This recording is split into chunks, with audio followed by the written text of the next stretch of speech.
May mga kwentong nagsisimula sa katahimikan at nagiging bagyo. Ang isang simple, halos hindi nakikitang kilos ay maaaring magdala ng isang sigaw para sa tulong o isang babala na nagliligtas ng mga buhay.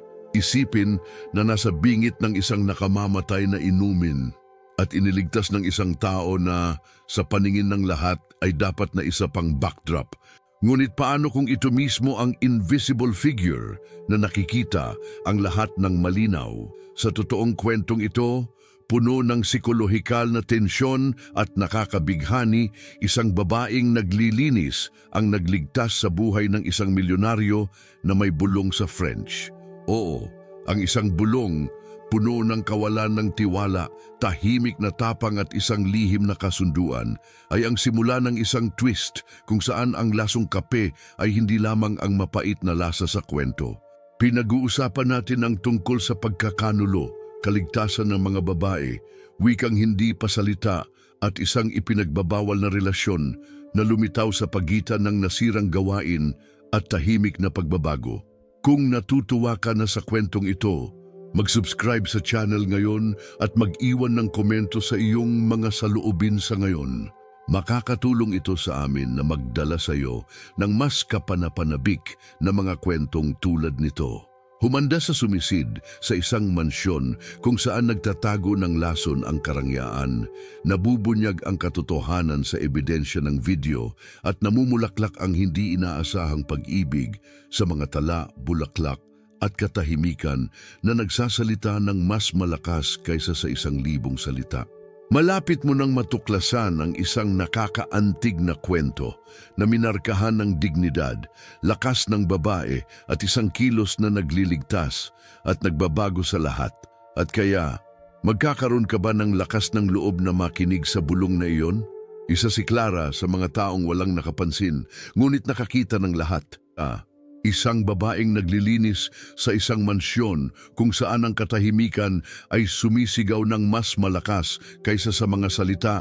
Lumakad siya sa gitna ng marmol at kristal na parang lumulutang, hindi nakikita, ngunit naroroon. Ang kanyang masakit na nakaraan na puno ng mga pagkalugi at obligadong katahimikan ay nagturo sa kanya na mabuhay ng may dignidad at lakas ng babae. Anak ng isang French teacher, may katalinuhan siya sa kanyang mga mata na hindi na kailangang patunayan.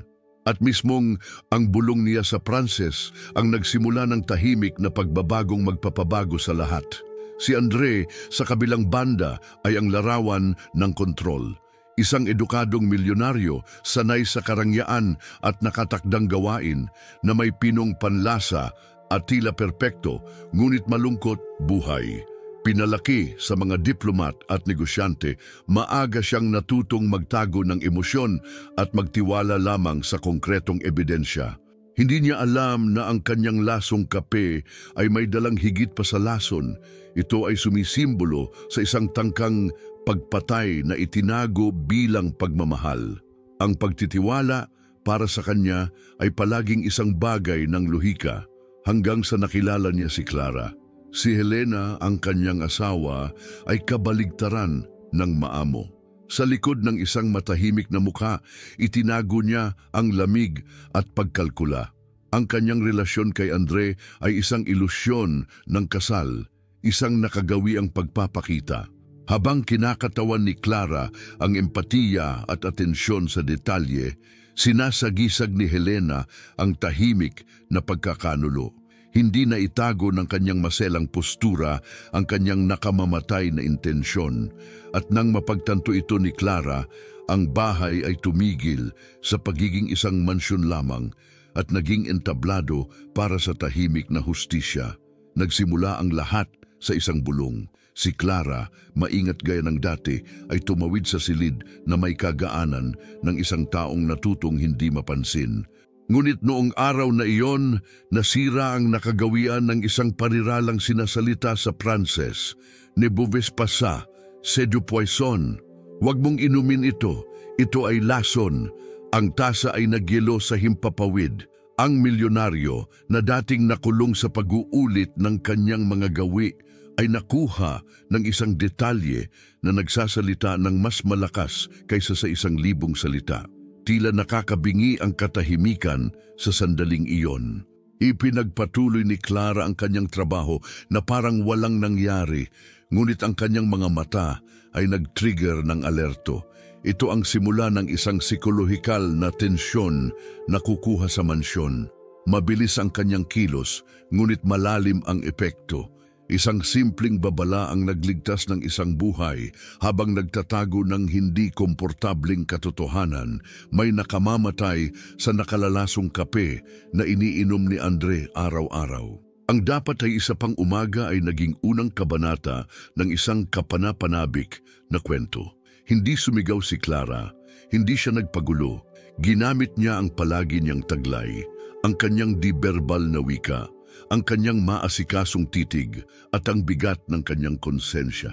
Minsan, ang babaeng survival ay nagpapakita ng sarili sa mga detalye at sa araw na iyon, ito ay isang bulong na nagbigay daan para sa katotohanan. Nagsimula doon ang isang lihim na kasunduan sa pagitan ng mga dishcloth, porselana at lason. Si Clara ay palaging isang mabuting tagamasid. Nang umagang iyon, bago tuluyang gumising ang mansyon, maingat siyang pumasok sa kusina at may nakita siyang isang bagay na nagpalamig sa kanyang gulugod. Si Helena, na may nanginginig na mga kamay at nagmamadali, ay nagbukas ng isang nakatagong garapon, nagbuhos ng malapot na likido sa maliit na palayok ng pulot, ang kaparehong kasama ng kape ni Andre. Para akong nanonood ng eksenang may halong kalakaran sa tangkang pagpatay. At alam ni Clara sa sandaling iyon, ang panganib na iyon ay naghihintay na maihatid. Ang kanyang likas na reaksyon ay sumigaw, tumakbo at iulat ito. Ngunit alam ni Clara ang mga panganib ng pagiging isang hindi nakikitang babae sa isang bahay kung saan ang kapangyarihan ay nakasuot ng matataas na takong at mamahaling kolorete. Nag-aapoy ang hinala sa kanyang dibdib, ngunit huminga siya ng malalim at bumalik sa paglilinis na parang wala siyang nakita. Ito ang lakas ng pambabae sa pinakapangkaraniwang anyo nito. Hindi ang uri na sumisira sa mga pinto, ngunit ang uri na nananatili sa katahimikan habang nangongolekta ng ebidensya. Alam niya na para mailigtas ang kanyang amo, kailangan muna niyang protektahan ang sarili. Walang amoy ang lason, ngunit nag-iwan ito ng bakas. At sa sandaling iyon, nagsimulang makita ni Clara ang lahat sa iba't ibang mga mata, ang mga pilit na ngiti ni Helena, ang patuloy na mga sintomas ni Andre, ang kanyang pagpipilit sa kape, ang mansyon na dating isang lugar ng karangyaan, ngayon ay isang minahan ng mga mapanganib na kilos at hindi nasabi na mga katotohanan. At sa loob nito, isang ordinaryong babae ang nagsagawa ng misyon na alisin ang isang pagtataksil na nakakubli bilang nakagawian. Hindi madali ang pumanig, lalo na kapag nasa mahinakang posisyon. Alam ni Clara na sa pagsasalita, hindi na siya magiging cleaning lady kundi target. Ngunit mayroong isang bagay na mas malakas kaysa sa takot. Ang alaala ng kanyang ama na nilinlang ng babaeng lason sa kanya at ang katahimikang pumatay sa kanya. Sa pagkakataong ito, hindi siya magiging isang bystander. Ang kanyang tahimik na tapang ay nagsalita ng mas malakas at pinili niyang makipagsapalaran. Ito ay sa isang halos hindi mahahalata na kilos na ginawa ni Clara ang kanyang paglipat. Habang nagpupunas ng counter, gaya ng ginagawa niya araw-araw, yumuko siya at bumulong sa wikang Pranses. Nang mariin at tiyak, "Huwag mong inumin iyan, ito ay lason." Natigilan ang milyonaryo, hindi umabot sa bibig niya ang tasa at nagkaroon ng bono na hindi nangangailangan ng paliwanag, tiwala lamang. Ang pagpipiliang ito na ginawa sa gitna ng isang sirang gawain ay muling tinukoy ang kapalaran ng pareho. Wala pang patunay si Clara, tanging intuisyon, mapupuyat na mata at isang masakit na nakaraan. Gayunpaman, nagpasya siyang magligtas ng isang buhay. Minsan, ang pinakadakilang pagkilos ng hindi inaasahang pag-ibig ay ang pagkakaroon lamang ng lakas ng loob na magsabi ng isang bagay kahit na walang umaasa sa iyo, at ginawa niya sa sarili niyang paraan, sa sarili niyang panahon. Pagkatapos ng bulong sa French, wala na ulit. Kahit sa labas, parang pareho lang ang lahat. Nanatiling kalmado si Andre, pinipigilan ang kanyang tingin, kalkulado ang kanyang mga kilos. Pero sa loob-loob niya, may nauwi sa loob. Para bang ang lason, kahit na hindi niya natutunaw, ay nag-iwan ng mapait na lasa ng kawalan ng tiwala sa hangin. Si Clara ay nagpatuloy sa paglilinis ng mahinahon, ngunit ngayon ay dinala niya sa kanyang mga mata ang bigat ng isang lihim na kasunduan. Hindi sila nagkasundo sa anumang bagay, hindi sila nagpapalitan ng mga salita, ngunit sinabi ng kanilang mga kilos ang lahat. Iniwasan niyang tumawid sa landas ni Helena. Pinigil niya ang kamay bago hinawakan ng tasa. Tumpak ang nonverbal na wika sa pagitan nila, parang matatas na nagsasalita ang mga katahimikan. Bawat hakbang sa mansyon ay bahagi na ngayon ng isang maigting na koreografiya kung saan ang anumang pagkakamali ay maaaring magdulot ng malaking halaga sa kanila. Ito ay isang tahimik na hustisya na nagsisimulang itahi sa pagitan ng mga tela, porselana at naglalaman ng mga hininga. Si Clara ay hindi humingi ng mga garantiya at si Andre ay hindi humingi ng mga paliwanag. Pero alam nilang dalawa na nasasangkot sila sa isang mapanganib na laro. Ang babaeng tagapaglinis ay hindi na isang empleyado lamang. Siya ang tagabantay ng isang katotohanan na maaaring magpalaya o sumisira. At ang milyonaryo na dati ay makatuwiran at malamig ay nagsimulang makakita ng isang bagay na hindi mahuhuli ng anumang ulat o kamera. Ang babaeng presensya ng isang babae na sa katahimikan ay piniling iligtas siya.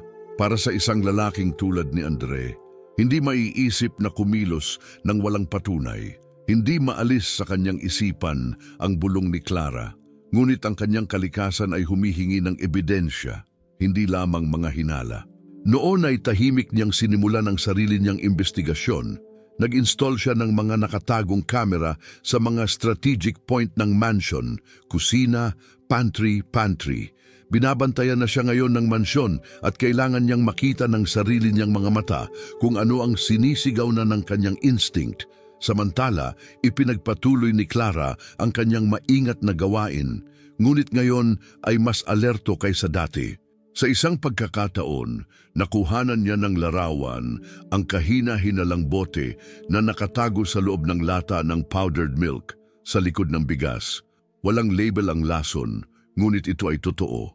Sa gabi, naghanap siya ng mga sagot sa internet, mga sintomas ng cross-referencing, mga epekto at mga ulat ng mga taong nalason na.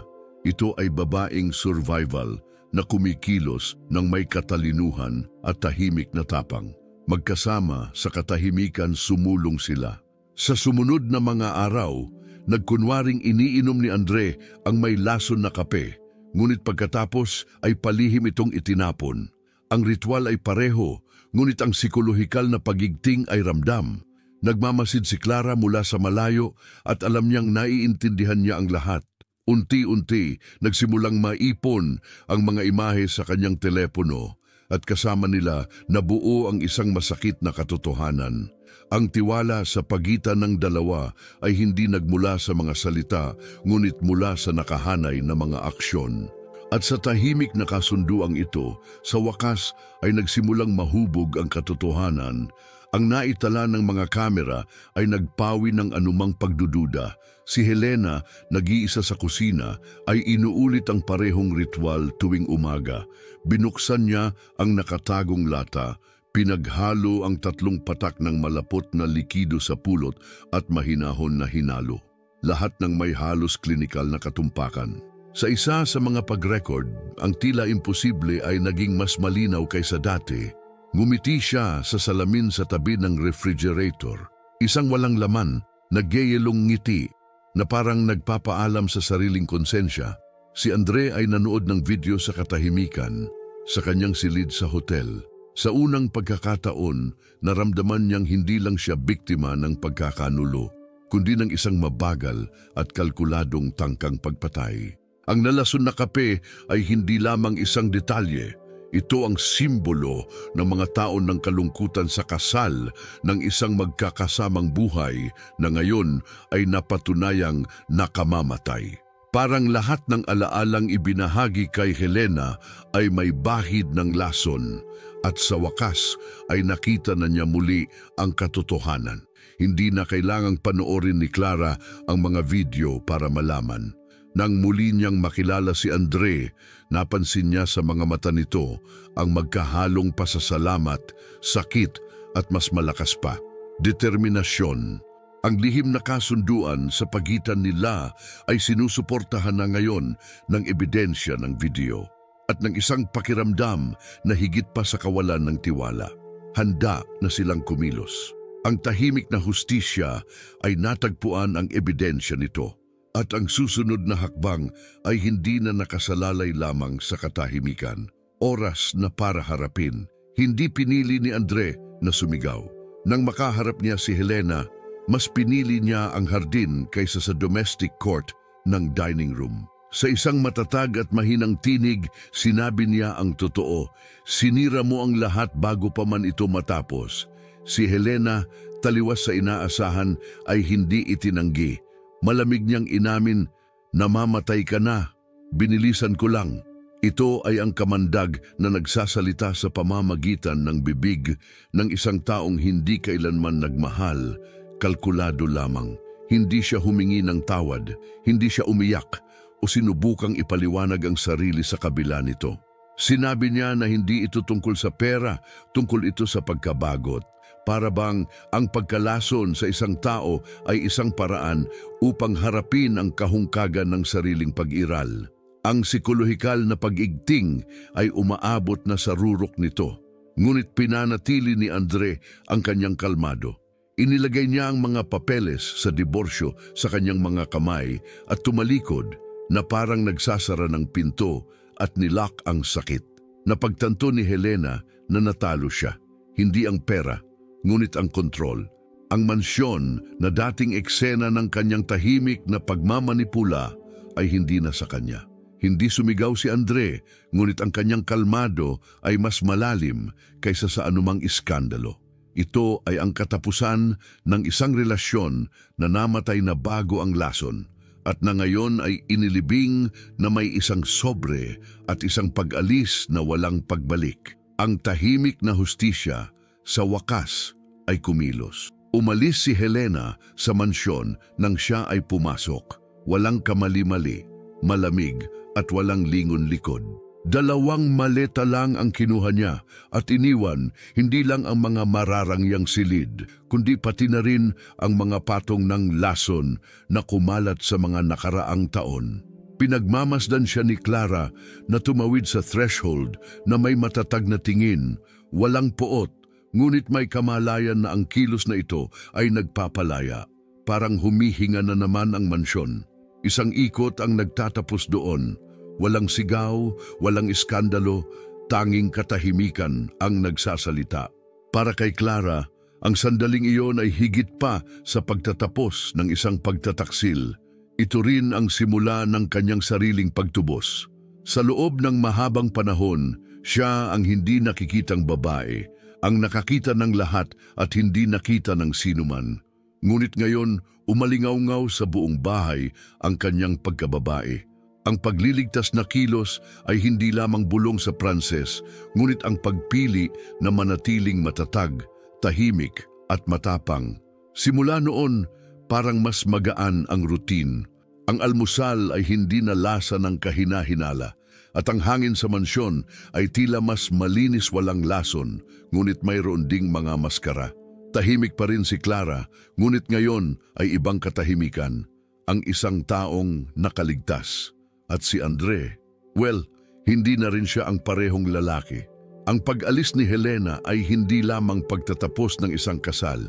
Ito ang simula ng muling pagtatayo ng buhay. Nang wala sa equation si Helena, nagbago ang enerhiya ng mansyon.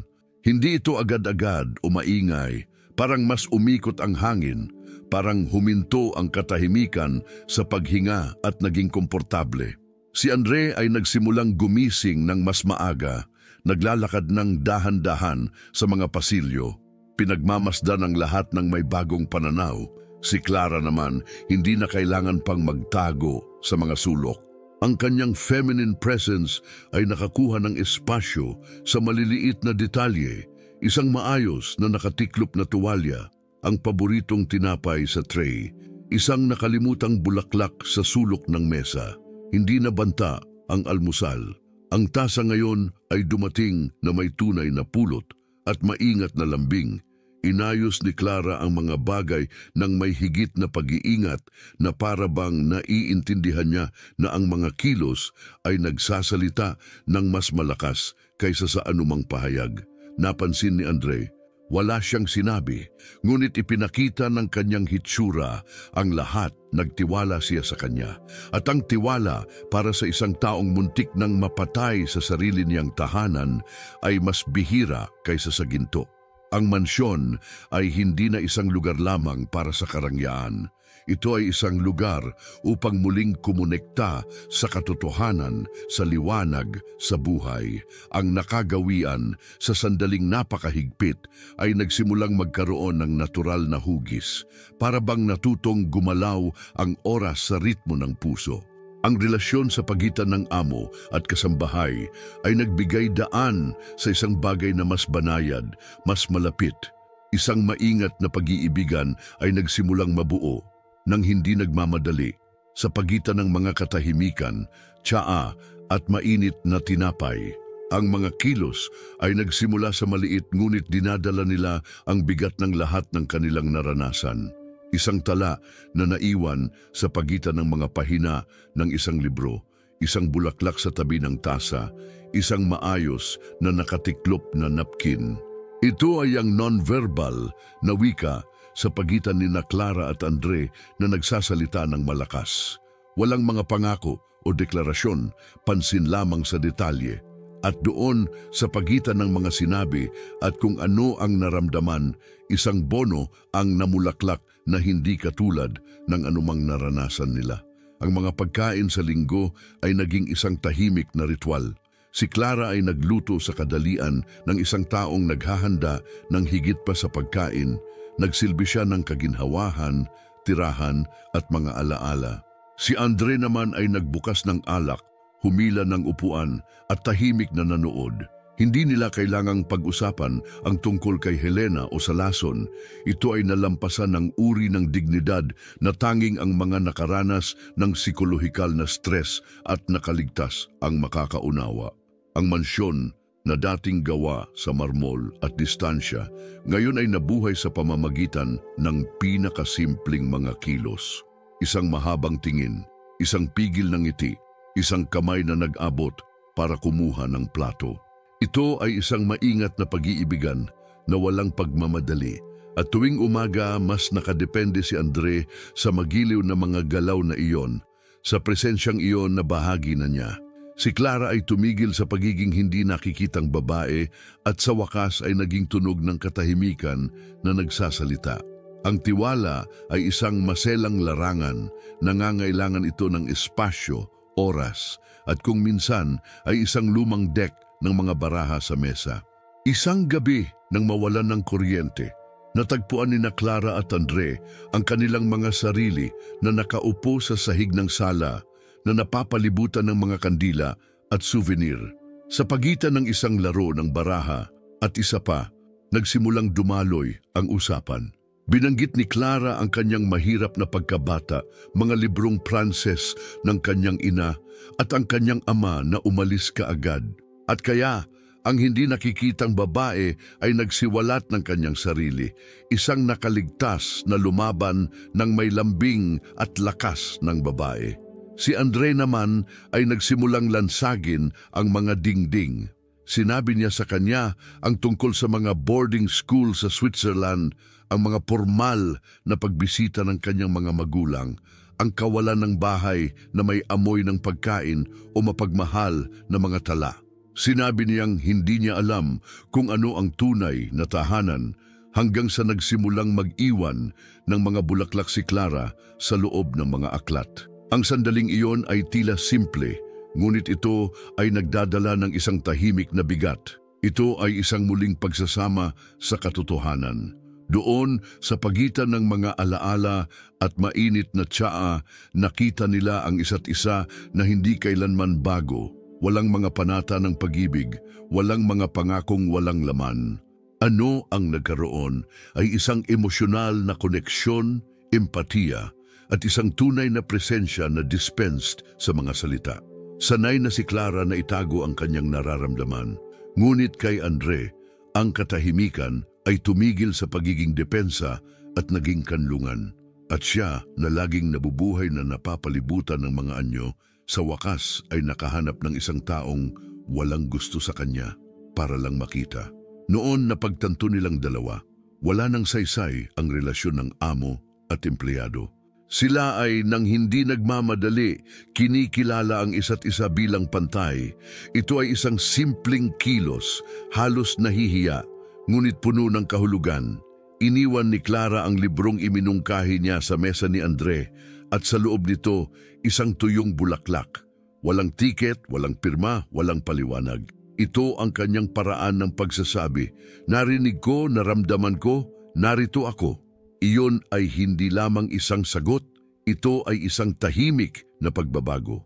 Nagsimula ang isang bagong kabanata sa pagitan nila na tila isang bookmark lamang. Naintindihan naman agad ni Andre, natutunan na niyang basahin si Clara sa mga detalye, ang kanyang pag-aalaga sa mga tray, ang kanyang katahimikan ay puno ng intensyon, ang kanyang titig na nagtagal ng akala niyang walang nakatingin. Ang bulaklak sa loob ng aklat ay higit pa sa isang simbolo. Ito ay isang kilos na nagligtas sa kanya, isang senyales na kahit natatakot siya ay handa siyang magparamdam. Nag-ugat ang discreet romance. Mula sa araw na iyon, naging mas malambot ang katahimikan. Ang mansyon ay hindi na tila napakalamig niyang mga araw na napakabigat. Mayroong isang bagay sa hangin na nagpapaalala sa isang bagong simula.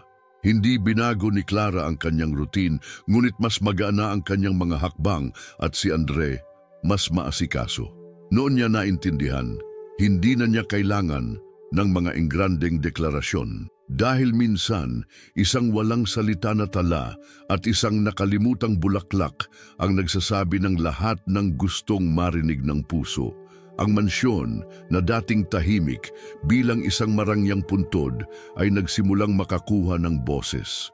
Hindi sa mga ingay, ngunit may mga palatandaan ng buhay, instrumental na musika sa background, ang malambot na pagklink ng mga kubyertos, ang bango ng walang lason na kape at bagong toasted na tinapay. Si Clara na, nang hindi humihingi ng pahintulot, ay pinalitan ang pangalan ng bahay na may mga kilos. Si Andre na kanina ay umiiwas sa sobrang ingay, ngayon ay nagbukas ng mga bintana sa umaga. Ang katahimikan na kanina'y nakabusangot, ngayon ay sinalubong. Nagsimula niyang mapansin ang tunog ng mga yabag ni Clara, ang maselang pagdidilig ng mga halaman, ang malambot na pabango na nauuna sa kanyang pagpasok sa bawat silid. Para bang ang bahay ay tumigil sa pagiging address at naging kanlungan ng kaluluwa na may pangalan at tunog Clara. Ang nonverbal na wika sa pagitan nila ay naging mas mahusay kaysa sa anumang pag-uusap. At ang dating relasyon sa pagitan ng employer at empleyado ay palitan na ngayon ng totoong presensya. Maging ang mga bagay ay tila iba ang paghinga. Muling ginamit ang paboritong armchair ni Andre. Ang mesa sa balkonahe ay pinalamutian ng mga sariwang bulaklak. At ang orasan sa kusina na dati ay minarkahan lamang ang gawain, ngayon ay minarkahan ng mga sandali. Ang bahay ay hindi na kailangan ng mga salita upang sabihin ang bago nitong kwento. Dahil ang tahimik na pagbabagong sinimulan ni Clara ay hindi na lamang sa kanya, sa kanila iyon. Ang pag-ibig sa pagitan ni na Clara at Andre ay hindi dumating na parang kidlat o isang dakilang paghahayag. Ito ay isinilang ng dahan-dahan sa katahimikan ng mga umaga, sa mga sulyap na sinalubong at sa mga paghinto na nagsabi ng higit sa mga salita. Ito ay isang pag-ibig na binuo sa pagitan ng mga bitak ng sirang gawain na may tahimik na tapang at presensya. Walang mga pangako, walang mga panata, tanging ang banayad na pangako na naroroon. Ito ang uri ng relasyon na nagmumula sa tunay na pagmamahal, mula sa uri na hindi kailangang patunayan ang anuman. Natatakot pa rin si Clara na malito ang pasasalamat sa pakiramdam. Si Andre, sa kabila ng kanyang matahimik na hitsura, ay natatakot na takutin siya sa kanyang intensity. Pareho nilang alam ang mga peklat ng nakaraan. Siya mula sa sapilitang invisibility. Siya mula sa kalungkutan sa pag-aasawa. Ngunit sa pagpindot ng isang kamay, sa pagbabahagi ng isang libro, sa simpleng pagkilos ng pagbabahagi ng sopas sa beranda, mayroong isang bagay na mas naghahayag ng sarili. Isang hindi inaasahan ngunit malalim na tunay na pag-ibig. Ang katahimikan sa pagitan nila ay hindi na isang pader, ito ay isang tulay.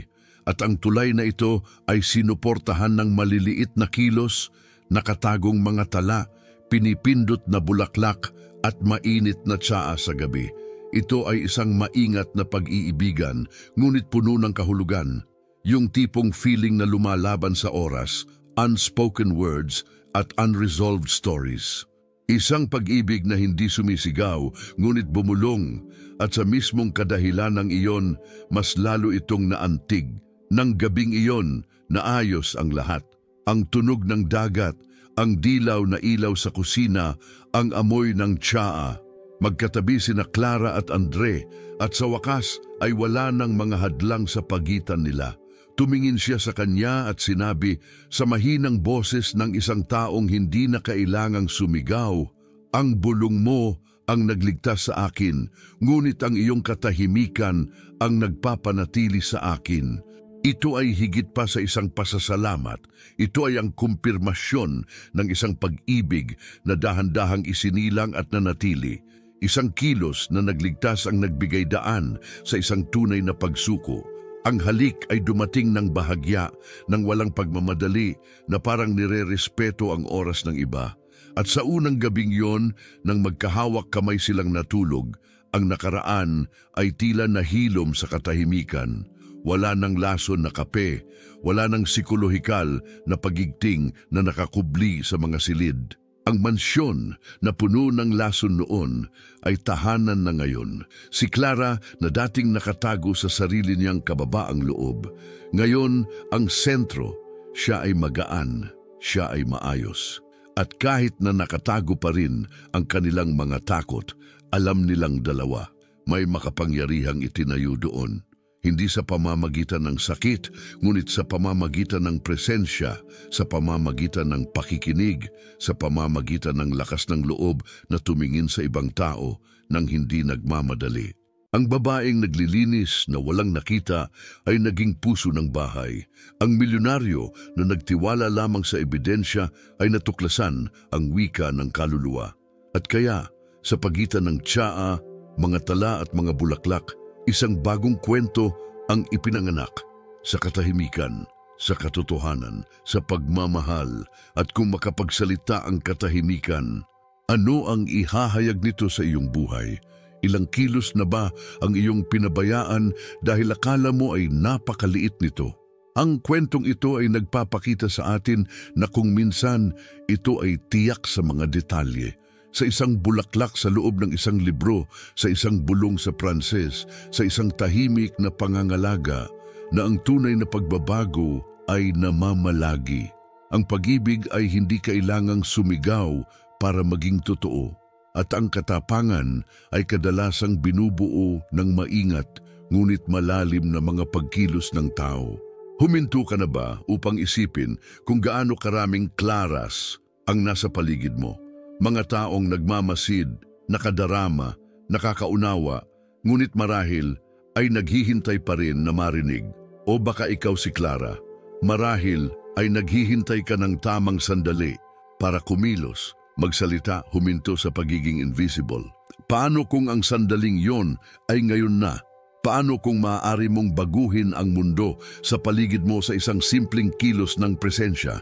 Kung ang kwentong ito ay nakaantig sa iyong puso, mag-subscribe sa channel, buhayin ang kampana at ibahagi ang video na ito sa isang taong kailangang maniwala na ang tunay na pag-ibig ay umiiral pa rin, kahit na ito ay dahan-dahang ipinanganak sa gitna ng katahimikan at mga bulaklak.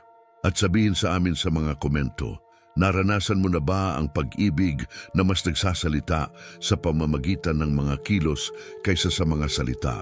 Gusto naming marinig mula sa iyo.